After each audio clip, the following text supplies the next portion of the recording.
uniformed security. I started to reflect on these protests and wonder why are they protesting? What is their? Do they have a legitimate grievance with Morsi, who is the elected president of Egypt? Yes, they did. But ultimately, there were forces behind these protests and forces behind the National Salvation Front, which simply wanted power. And now we see in this new administration, 1/3 of its members, of its cabinet members, are former members of the Mubarak regime. And the coalition's actually falling away, and what's going to be left in the end is a military autocracy with no politics, no room for politics whatsoever. I mean, this has to be part of the calculations. If you slaughter 1,000 people of the Muslim Brotherhood, you've got to know they're not just going to go away quietly.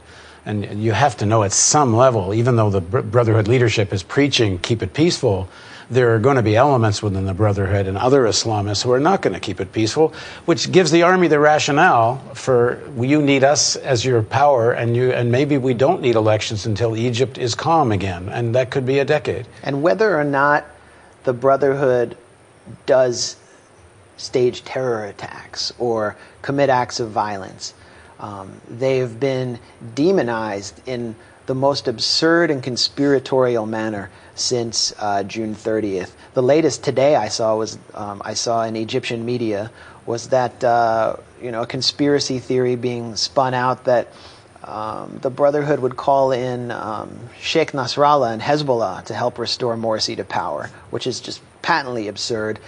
We've seen the demonization of Palestinians from the new coup regime and state media. Claims that Hamas, the government of Gaza, is sending its members into the Sinai to create havoc, that Palestinians are involved in the pro-Morsi protests and are attacking people, which is false. Palestinians have been deported en masse from Egypt or refused entry. The same with citizens of Yemen, and Syrians are being actively demonized and attacked in Egypt, and it's all an attempt to portray the Brotherhood in what is really Islamophobic terms as a terrorist group. Now, why would they use this kind of rhetoric?